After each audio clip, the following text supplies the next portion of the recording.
Hi there, this is Desiree Dubois, and I'm the founder of An Empowered Woman and Homework, but also the chapter president for the San Diego WREN. And WREN stands for Women's Real Estate Network.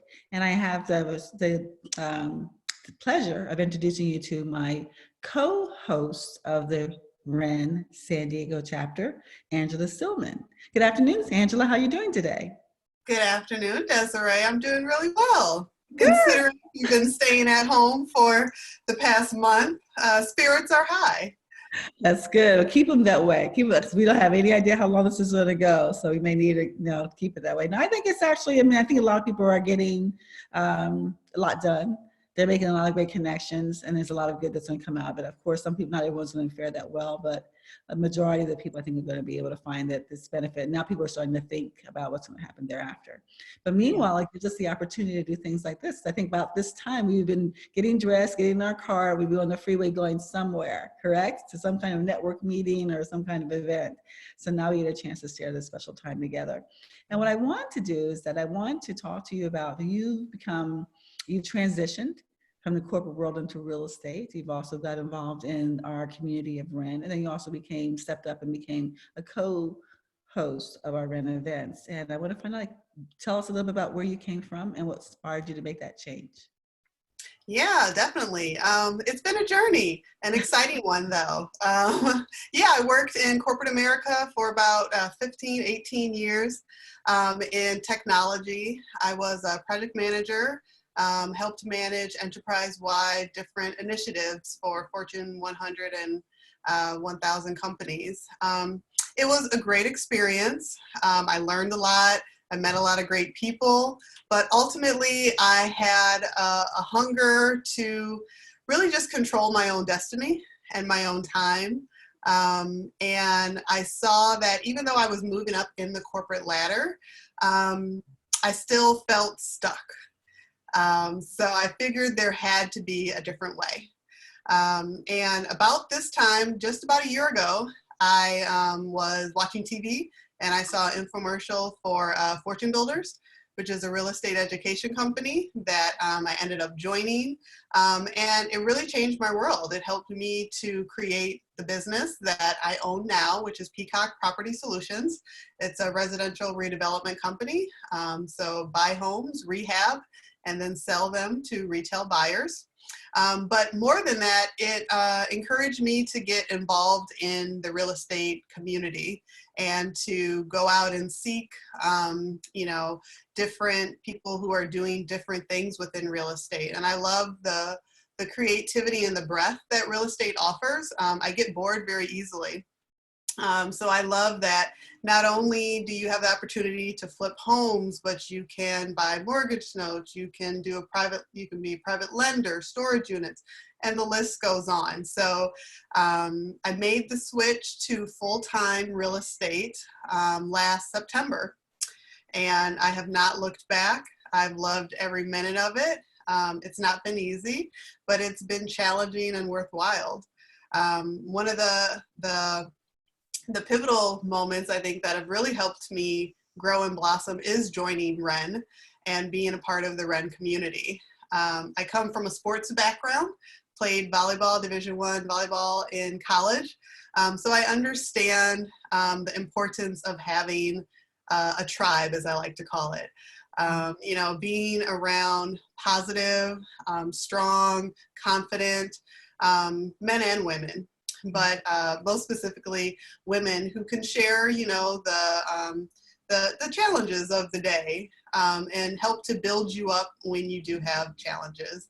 So that's what I found in WREN. And then, I wanted to step up and push myself to do more than just be an active participant, which is a great place to be at, but I wanted a little bit more. I wanted to also provide value and take a leadership role, which is why I had the opportunity, and I'm so glad I did, to work with you as the co-host here for WREN chapter of San Diego.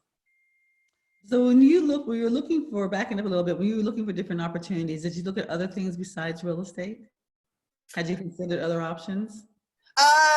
No, not really. So, not going back to the original, but when I was in college, my original major was interior design. I love home design. I love fashion. I love style. I love color. And it was difficult for me when I was in college with volleyball to keep that coursework with traveling and the schedule of interior design.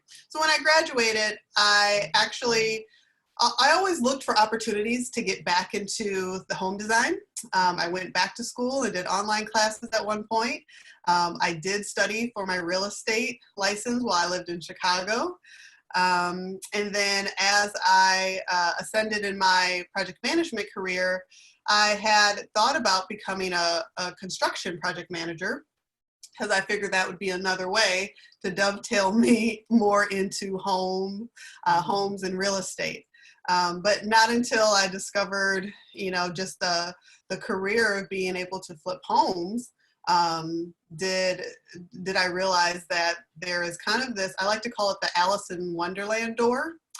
Real estate is this whole world that exists, and until you open that door and then you just discover all the wonderful crazy that is our world. And so you married, single, children, no children?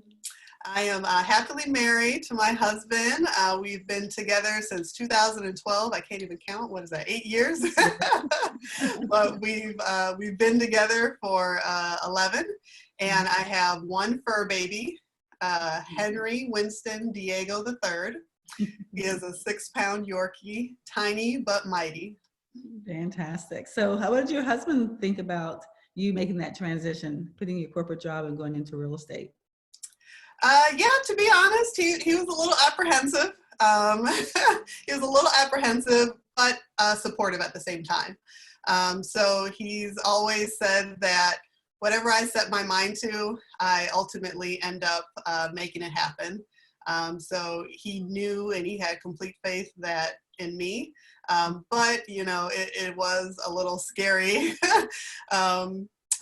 Scary adventure to really just step away from, a 9-to-5, a full-time job, what I like to call the golden handcuffs of a W-2 employer. So the first thing you did was get some training from Fortune Finders, and you got involved in that program. And what was the next thing that you did? Yeah, well, it's only been a year, which is accomplished a lot. You formulated your own company, your real estate company, as far as identity. So you took that step. So then after that, I know you go to a lot of different events, a lot of different meetings, not only WRENs, but also I've seen you at some of the other real estate investment meetings. And I say that because some people don't take the time to train. They think that they can, for anything, but they think they can just buy the house, fix it up, and then sell it, or any event without having any kind of training.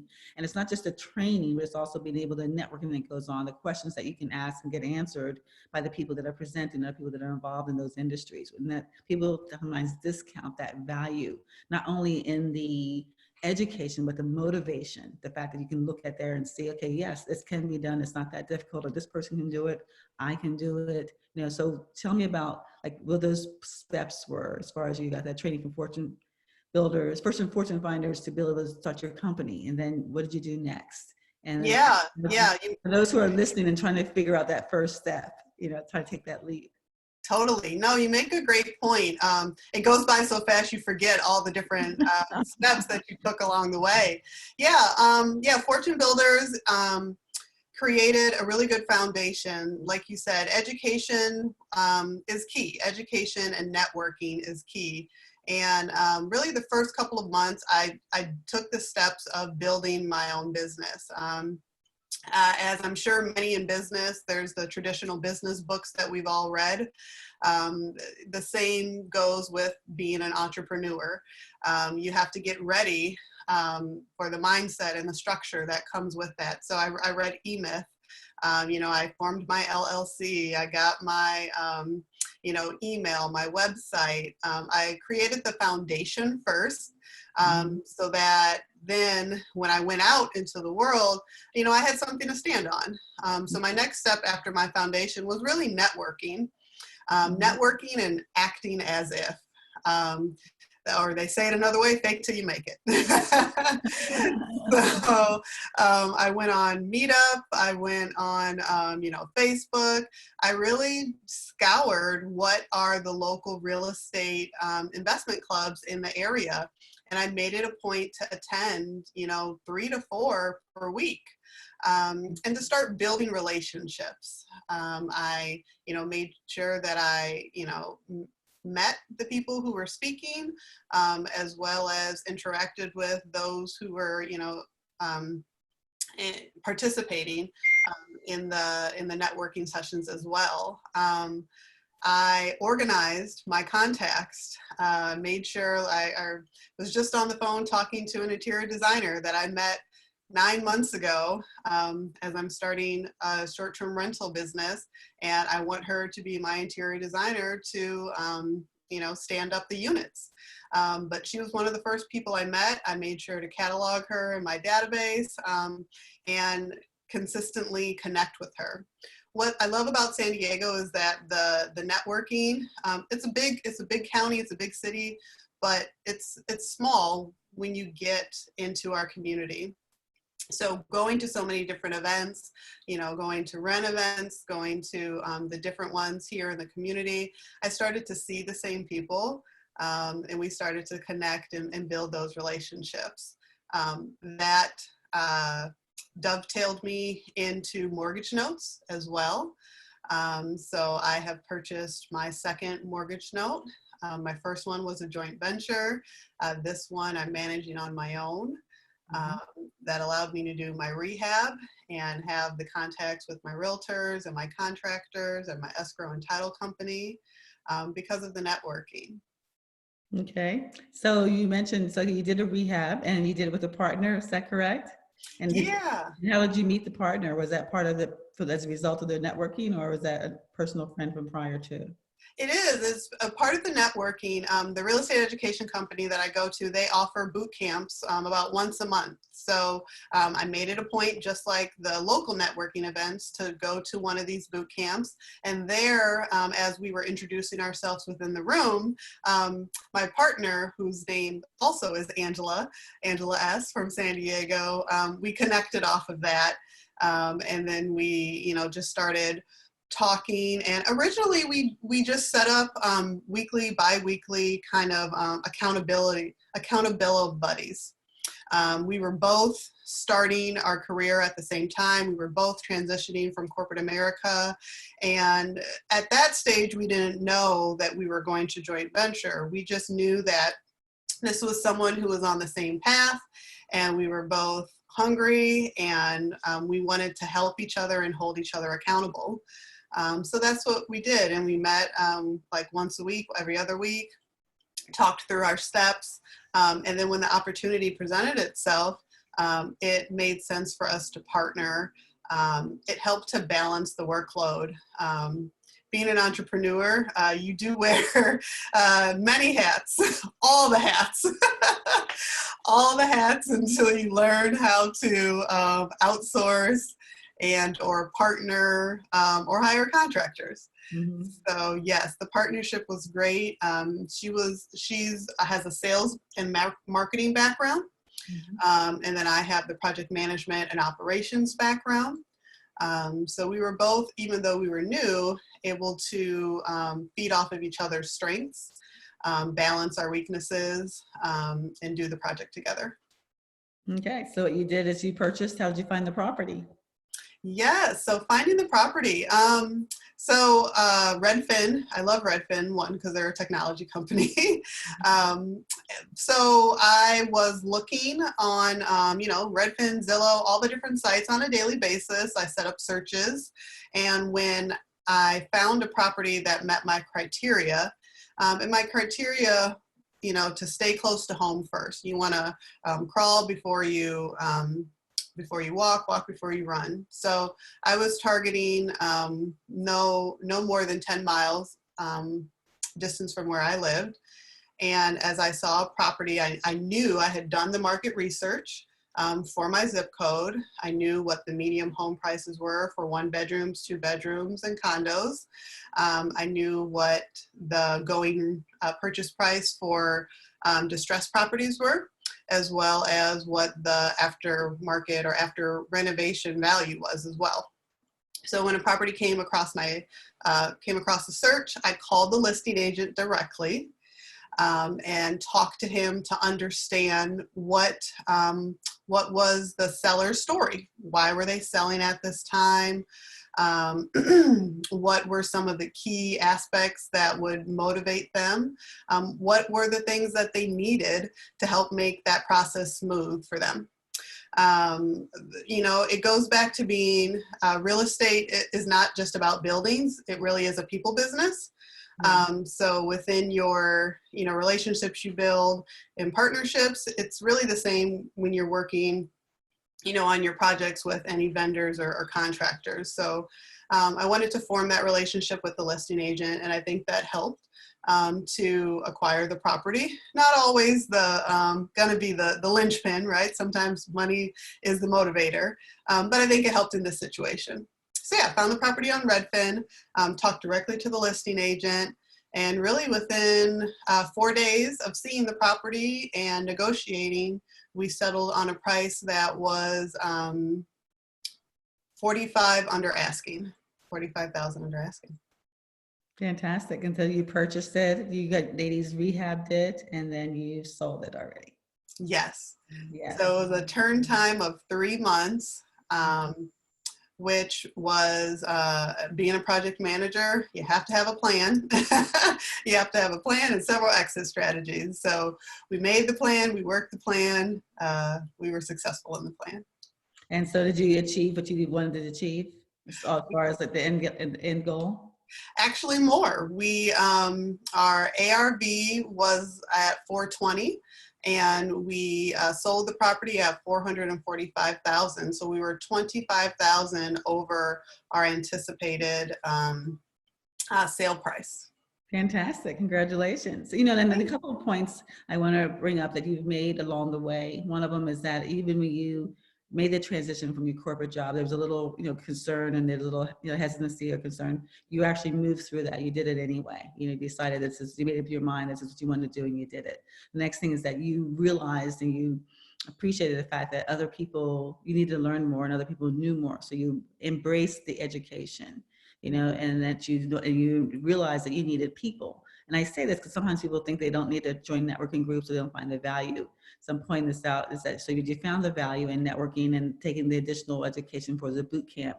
And then you found the value of actually getting a mentor, partner, accountability partner, whatever way you want to call it, somebody else that you can communicate with, not only to join funds and to marry talents, you know, the pros and the cons, but also to be able to motivation. People don't realize that, you know, it's a people business, but it's also very solo. You know, I mean, it's very lonely because many times you go out for a minute, you can connect with your escrow and your title and whatever, but on a day-to-day basis, it's alone. So being able to have someone that you're partnering with, even if you decide to do a business together, you're able to keep your minds going, your mindsets going, and to motivate each other in that way. And accountability is huge. And then being able to be diligent and consistent in finding the properties. Many people say you can't find a property in California, you can't find a property in San Diego, where you can make profits. Well, you prove them all wrong. You know, you did. You were able to find it close to home. You didn't have to go out of state, and you were able to not only get it, but be able to do it and profit from it. So, you know, there's a couple of points that's worth mentioning because it's counter to what some people think out there, you know, and then you also invested in notes. So diversifying your portfolio. I say that to people all the time. You need short-term, long-term cash flow, but you also need some long-term, you know, some buy and holds or things that are going to give you different things. So by don't invest in different asset classes like the notes, like the fix and flips, like the short-term rentals, and hopefully you'll invest in, you know, other companies and things of that type. So this being having a diversified portfolio, you're able to, if one segment goes south or slows down, you have another segment that usually is going to be consistently going, if not exceeding, you know, their expectations. So I just wanted to kind of acknowledge those things that you mentioned so far because it's huge. and it's been less than a year. And I know you say you're starting some other projects as well. So give me a briefing of what you're starting, then I want to ask you couple other really different questions.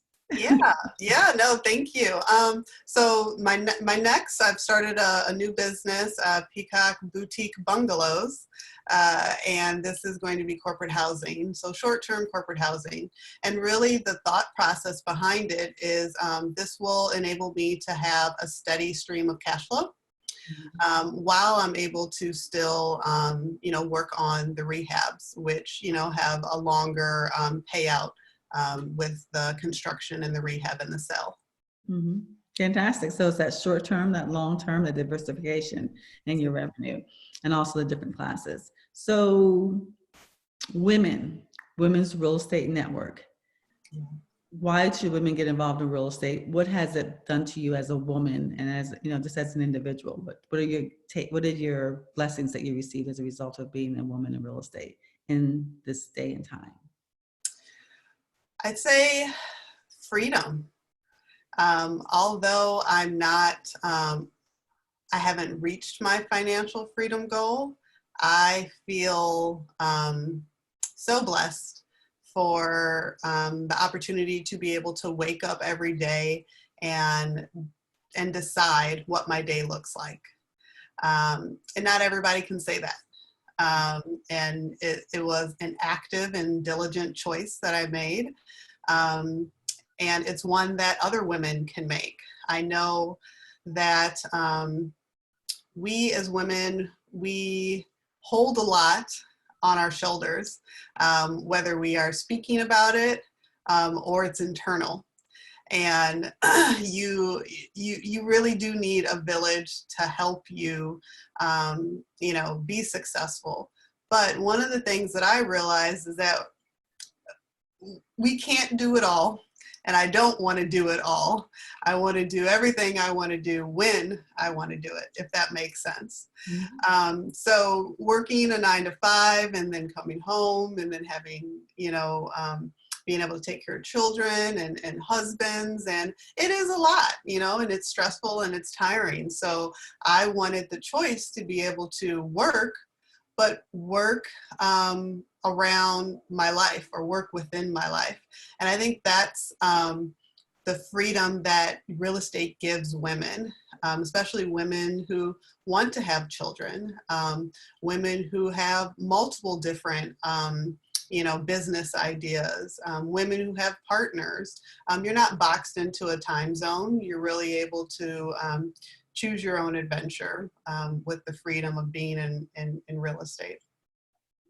And so what would you say was the most frightening or the scariest or the part of this transition and any part of your real estate so far? I mean, it's everything that you do, there's always that moment where it's like, where you wonder, you question, you wonder. Would you have any of those moments? And if so, share those with us. For those who are experiencing that right now, that your experience and how you moved out of that would be really helpful. Every day. Every day. Every day. At least you're honest. And about what though? About what? What, the next deal, or about whether you're gonna lose the money, or about what? Or where you're gonna get the money from, or whatever. Yes. And what next?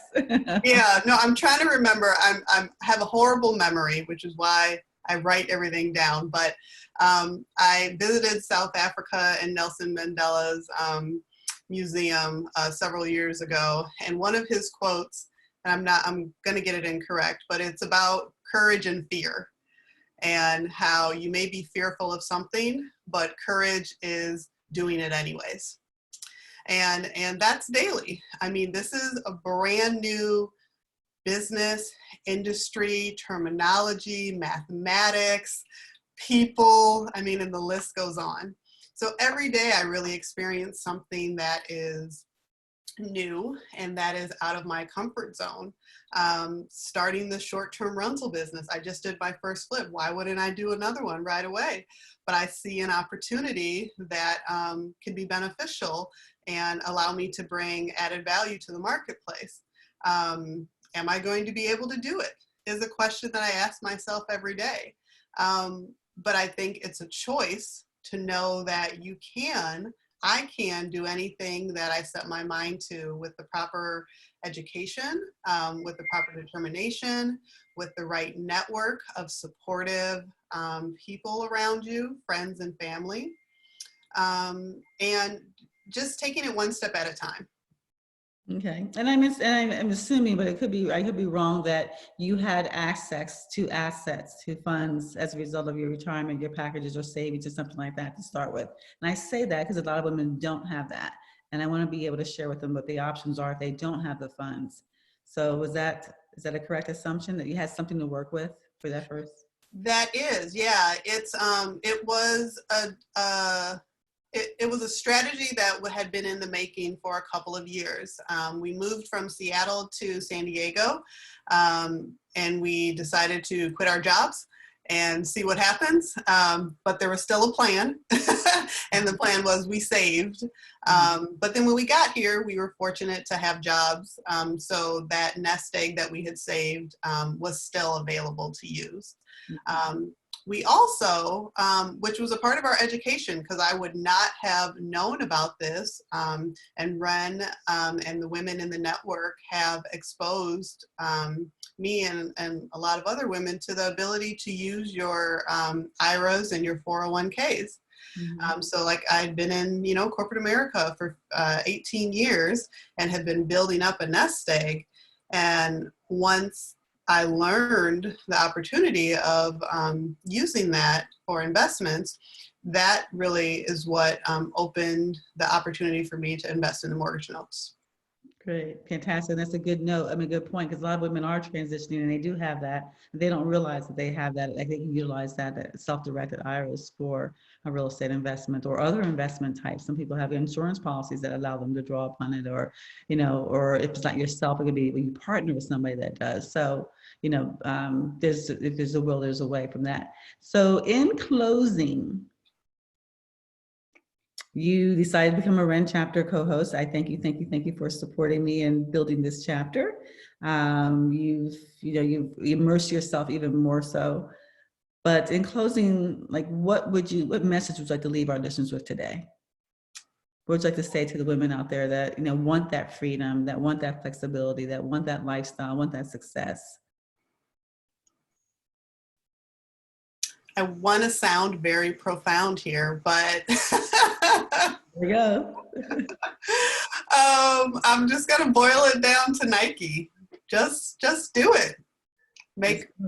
Just do it. Make a plan. Have a strategy. But just do it. At the end of the day, my life motto is do what you want to do, not what you have to do.